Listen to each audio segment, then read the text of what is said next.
C'est fidèle au programme d'ITV, c'est parti pour cette édition du soir, le titre. Le collectif des jeunes médecins dénonce le licenciement de leurs collègues, membres interprètes leurs médecins, également le SAMES. Et puis les étudiants réclament l'ouverture des chantiers. Plusieurs mois en vacances, cherté de la vie pour les ménages des denrées de première nécessité montent en flèche. Les consommateurs souffrent le martyre, difficile de joindre les deux bouts. Reportage donc au marché donc avec Ndeya Alifal dans cette édition. Voilà pour les titres. Le développement, c'est dans une poignée de secondes.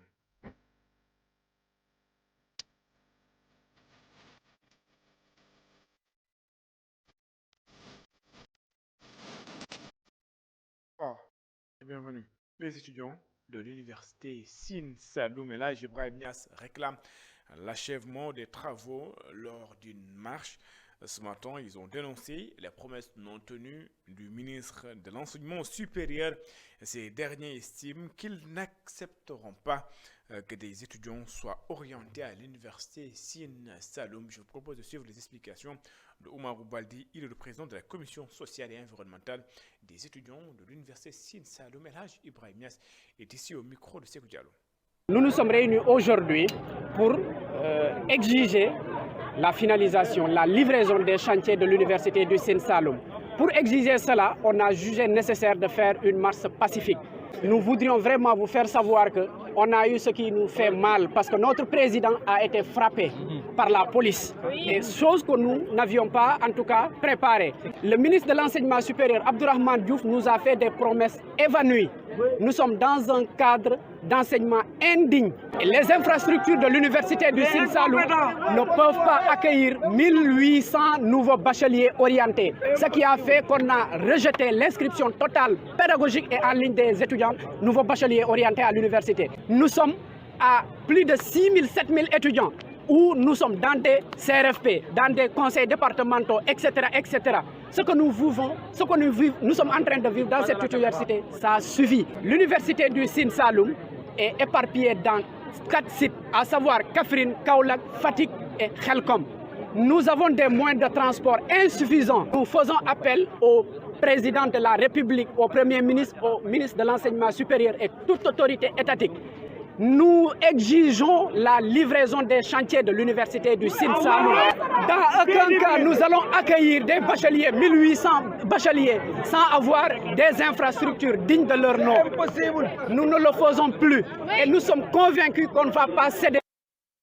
Et puis, le collectif pour la réalisation de l'autopont Laïus continue de réclamer la construction de l'autopont. Selon ses membres, l'autopont Laïus va permettre à plusieurs quartiers de sortir de l'enclavement. Cela s'ajoute à la question de l'insécurité qui sera pour régler une fois que le pont sera construit. Je vous propose de suivre les explications d'Abdoulahad Diarati. Il est le coordinateur du collectif pour la réalisation de l'autopont Laïus. Il est interrogé par Babacar Sek. Pour des questions budgétaires opérationnelles, cet autopont de Laïus avait été différé. En tout cas, la réalisation avait été différée jusqu'à ultérieurement. Force est de reconnaître que depuis 5 ans, les populations sont en train de prendre leur mal en patience. Alors jusqu'à présent, rien n'est fait.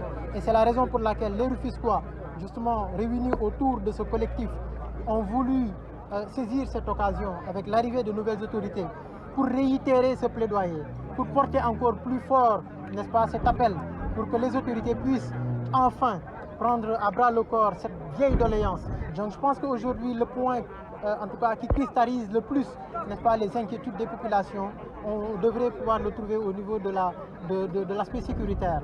Aujourd'hui, auparavant, nous avions 2 voies de passage pour rallier les 2 côtés de la commune de Rufisque-Ouest.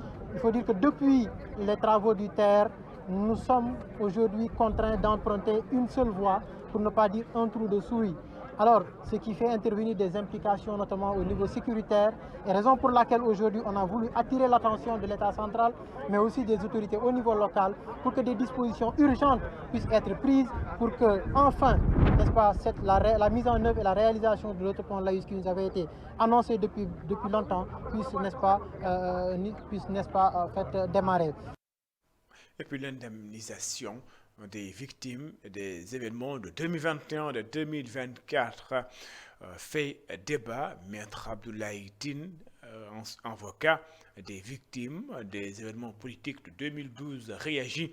Il soutient la démarche du gouvernement du Sénégal.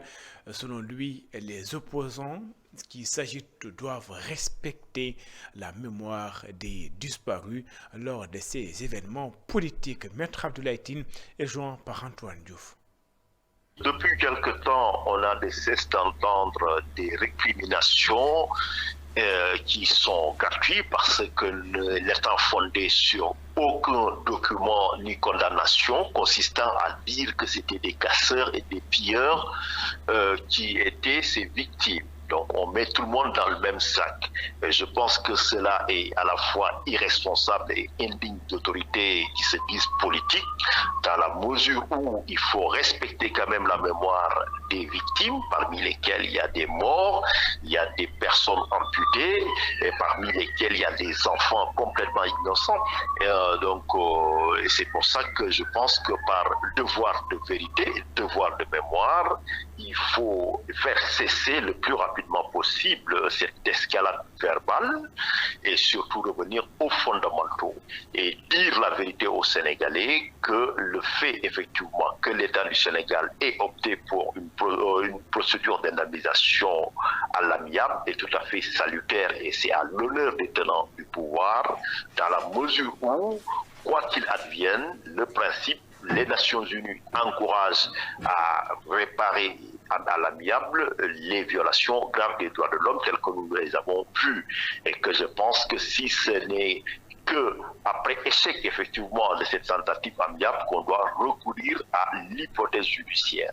Maintenant, dans un contexte surtout où il y a une loi d'amnistie qui jette donc une sorte de voile qui rend quasiment impossible la possibilité d'ester en justice. Dans ce contexte, je pense que tout effort visant en tout cas à alléger la souffrance des familles et à réparer donc les conséquences dommageables est à saluer, d'autant plus que quoi qu'il advienne, en tout cas l'argent ne va pas ramener une vie, un mari, un enfant qui est disparu ou qui est handicapé, mais c'est une manière juste pour la communauté de montrer qu'on pense à eux. Le mouvement des jeunes médecins dénonce le licenciement de leurs collègues dans un centre de santé de Grand Dakar, même dans le centre de santé de Grand Dakar. Ces membres dénoncent l'attitude de la direction de la structure. Ils interpellent le SAMES et l'Ordre des médecins du Sénégal. Dans ce compte rendu que nous propose Elisabeth Grastine et Cheikh Ahmed Tidiane Diouf. Le mouvement des jeunes médecins du Sénégal a exprimé sa solidarité totale envers son collègue, le docteur Meïssa Ndao, qui a été licencié. Pour moi, son seul tort, c'est avoir voulu représenter ses collègues à la réunion de cogestion mensuelle. Une responsabilité qui lui avait été confiée par ses pairs. Sa présence lors de la réunion à la suite de laquelle le docteur Ndao a été licencié était motivée par la lutte contre certaines injustices subies par les jeunes médecins. L'objectif du combat, ce n'était pas seulement l'augmentation des salaires, mais plutôt la représentation des médecins. Et secondo, je vais dire les conditions de travail que nous vivons au quotidien. Le mouvement demande un arbitrage en comptant sur le soutien du SAMES, syndicat autonome des médecins, pharmaciens et chirurgiens dentistes du Sénégal. Une lettre a été envoyée. Nous avons interpellé le SAMES, nous avons envoyé également une lettre à l'Ordre des médecins et une à la préfecture de Dakar. Nous voulons que le SAMES, syndicat autonome des médecins, pharmaciens et chirurgiens dentistes du Sénégal, nous assiste pour régler définitivement cette affaire. Le mouvement des jeunes médecins a saisi l'occasion pour dénoncer le système des médecins communautaires. Il appelle l'État à recruter des jeunes médecins et à les intégrer dans la fonction publique. Je le disais en titre, cherté de la vie, c'est devenu intenable. Pour certains ménages, les prix des denrées ne cessent d'augmenter alors que le pouvoir d'achat s'affaiblit de jour en jour pour les pères et mères de famille. Les consommateurs semblent, selon eux, déçus des autorités qui leur avaient promis un mieux-être assuré. Les 3 repas semblent également relever d'un miracle. Ils l'ont dit dans ce reportage que nous propose Ndeya Lifal. Au marché, les prix ne cessent d'augmenter et les paniers se vident plus vite que les portefeuilles ne se remplissent. Face à cette cherté de la vie, les familles s'organisent, improvisent et bien souvent se privent. Au marché Ngelew de Benetali, l'animation est palpable. Vendeurs et clients négocient dans un brouhaha incessant, reflet des défis du quotidien.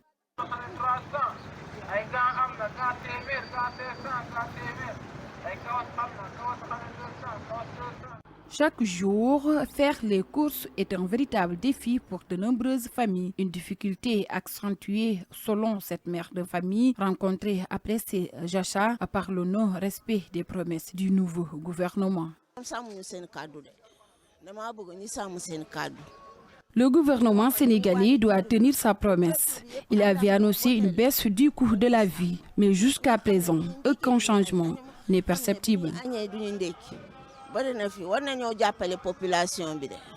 Cette père de famille s'approche rapidement pour exprimer son ras-le-bol. Il en profite pour lancer un appel au gouvernement demandant des solutions face à la cherté de la vie. Il est devenu de plus en plus difficile pour les pères de famille et la situation est particulièrement préoccupante. Il est urgent que le président Diomaye et Ousmane Sonko interviennent afin de réduire le coût de la vie qui devient de plus en plus insupportable. En ayant fait appel au concept Djoub Djoubal Djoubanti, il est désormais essentiel de mettre en place des actions concrètes pour alléger la souffrance de la population.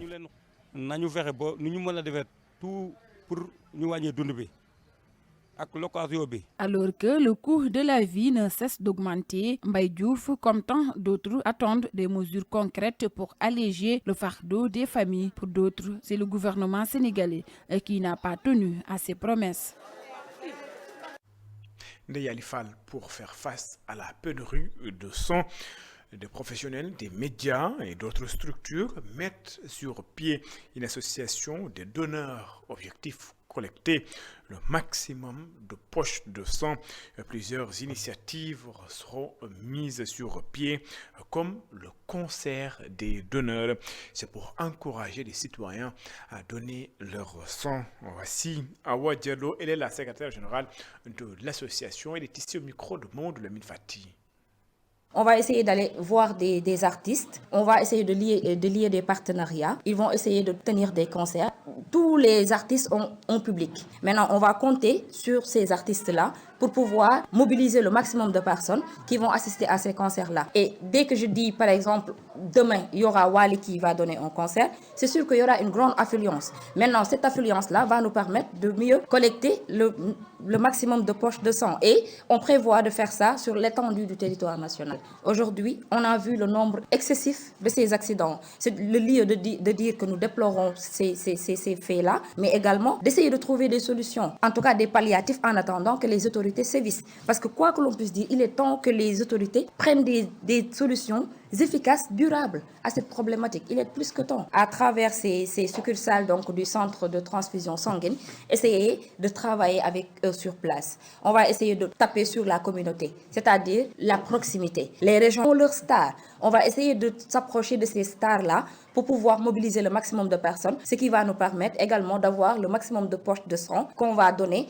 à ce succursale du centre de transfusion sanguine. Tout ce qui nous intéresse, c'est essayer de voir le maximum de personnes prêtes à donner de leur sang. Que ce soit la lutte, on est preneur. Le football, on est preneur. Dès qu'il y a des personnes prêtes à donner de leur sang, on est tout oui. Après l'incendie au marché Guedj de Kaolack, les commerçants réclament une modernisation du marché. Le maire de Kaolack dit prendre note et invite les autorités à se pencher sur la question. Selon Serigne Mboup, la ville n'a toujours pas bénéficié des actions dues au projet de Serigne Mboup et maire de Kaolack. Il est ici au micro de Sékou Diallo. Demande aux occupants qu'on trouve une solution ensemble et de leur témoigner mon engagement pour leur soutenir aussi de l'État.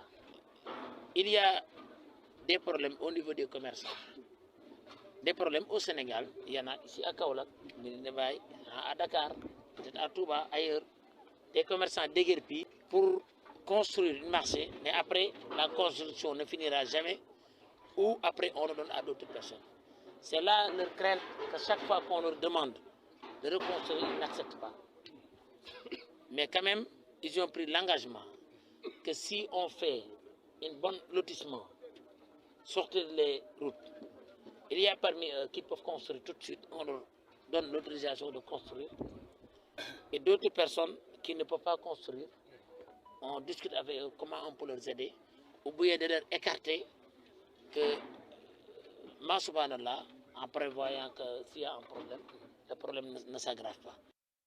En prélude de la Journée internationale des droits des femmes, le groupement Ndimbal Njabot renforce son soutien pour l'autonomisation des femmes avec le soutien de l'Union des institutions mutualistes communautaires d'épargne et de crédit. Plus de 100 000 femmes ont bénéficié de formations en micro-jardinage, mais également d'autres activités génératrices de revenus. Mamadou Lamine Fati et Cheikh Magadmaï pour le compte-rendu. En prélude à la célébration de la Journée internationale des droits des femmes, le 8 mars, les femmes du groupement Ndimbal Njabot innovent et comptent poursuivre leur soutien aux femmes dans leur autonomisation financière et économique. Comme on avait l'habitude de faire des denrées, des détergents que les cellules cotisées amenaient pour aider. Mais cette fois-ci, on s'est dit que on doit amener un changement avec notre partenaire. Vraiment, nous nous sommes formés en agriculture, en aviculture, en micro-jardinage, en teinture, en pâtisserie, en céréales locales, transformation des produits halieutiques, transformation des céréales locales. Aujourd'hui, chaque personne dans Ndimbal Njabot a un métier. Ce qu'on produit, on l'achète entre nous, c'est dans nous. Les idéaux prônés par Ndimbal Njabot ont séduit l'UNSEC, qui s'est fixé pour mission d'accompagner les femmes dans leur autonomisation économique et sociale. Et c'est ça qui fait qu'il y a ce qu'on appelle une convergence entre IMSEC et Ndimbal Njabot. Nous avons une mission sociale, nous avons placé la femme au cœur de nos activités. L'autonomisation économique de la femme constitue une réalité au niveau de l'IMSEC. Et c'est cela ce qu'est en train de faire l'association Ndimbal Njabot. Comment aider les femmes du Sénégal à être autonomes, à être indépendantes et à mieux servir leur famille. Parce que la femme a, elle investit ça dans sa famille, elle investit ça dans ses enfants. Parce que la situation est tellement difficile que les hommes seuls ne peuvent pas continuer à soutenir les familles. Depuis sa création, plus de 100 000 femmes ont été soutenues par le groupement Ndimbal Njabot à travers des formations et des activités génératrices de revenus. Aujourd'hui, son objectif principal est l'autonomisation économique, financière et sociale des femmes. 43e édition de la Ziara annuelle Thierno Youm Kanli à Doumgawour Alpha. Le calife Thierno Mamadou Lamine Ly invite les populations à s'unir pour un Sénégal de paix et appelle les citoyens au respect des autorités. C'était en présence d'Amadou Mardialo. C'est dans une ferveur religieuse que Dumgo Oura Alpha a célébré la 43e édition de la ziara annuelle du feu Cheikh Thierno Cheikh Yumokanli. Après avoir effectué la traditionnelle séance de recueillement au cimetière, le fils du défunt érudit Thierno Mamadou Lamindi a invité la population de Matam en particulier et celle du Sénégal en général à cultiver la paix et la cohésion sociale sans distinction de religion, de race et d'ethnie. Nous tous, nous sommes des êtres humains, nous venons des personnes. Qu'on soit noir ou blanc, musulman ou d'une autre religion, nous sommes tous égaux devant Dieu. Il faut que les gens évitent toujours de parler d'ethnie. Il faut que le monde sache que le Sénégal est un pays indivisible. Toujours dans sa prise de parole, le patriarche de Dumgo Oura Alpha a beaucoup insisté sur la culture de la citoyenneté et il appelle les citoyens à bien se comporter envers l'autorité. L'autorité doit se comporter comme une autorité. Les citoyens, quant à eux, doivent cultiver la citoyenneté et respecter l'autorité qui les dirige. Cette 43e édition de la ziara annuelle a été marquée par la présence des autorités administratives locales et des fils du terroir. Des prières ont été formulées pour un Sénégal paisible et indivisible. Projection du film documentaire Eliman Boubacar Kane, le rempart du Fouta. L'événement a eu lieu ce week-end à la place du souvenir de Dakar. Le professeur Mamadou Youri Sall, enseignant-chercheur et directeur du centre de recherche de recherche Bajordo. C'est le nom du centre, est revenu sur le parcours historique mais également exemplaire de Eliman Boubacar Kane, une figure marquante du 18e et du 19e siècle, un porteur de projet selon le directeur du centre de recherche Bajordo. Et l'homme de Nder, Mamadou Youri Sall, est ici au micro de Barasson. C'est une obligation maintenant pour le centre de faire tout pour que les figures marquantes de l'histoire du Sénégal soient connues par la jeunesse, par tout le monde, surtout par le continent. Parce que nous avons une histoire glorieuse. Nous avons des séquences à faire valoir, surtout la séquence du 18e, sur tous les plans politiques, scientifiques. C'est une séquence qui n'est pas bien explorée, qui n'est pas bien étudiée, qui n'est pas bien vulgarisée. C'est une obligation maintenant du centre de recherche de faire tout pour que cette séquence soit très bien connue et ses acteurs aussi. Et Eliman Boubacar fait partie de ces acteurs-là qui ont traversé presque le 18e. Il est né vers 1721, il est mort en 1851. Vous voyez, il a traversé le siècle. Il a vécu avec la génération des révolutionnaires du Fouta, ceux qui ont mis en place un État moderne, avant-gardiste, l'État de Souleymane Baal et d'Almami Abdou Qadir Khan. Donc, c'est lui qui est leur contemporain. Il a vécu avec eux. Il a vécu avec des générations qui sont venues après la génération de Cheikh Omar. Il a accompagné Cheikh Omar, il a accompagné Madiou, Hamé Madiouba de Ouro Madiou, que vous connaissez, qui a inspiré les Mahdistes d'ailleurs et les familles Seck de Thiénaba. Voilà, nous devions faire connaître Eliman Boubacar, cette figure marquante du 18e et de la première moitié du 19e. Pour X raisons, sa posture face à l'Almamia du Fouta, sa transformation du Dimat, qui était un village, qui est devenu une province assez autonome par rapport à l'Almamia, mais c'est surtout sa posture face à la domination européenne, pour ne pas dire française, et ne pas dire coloniale.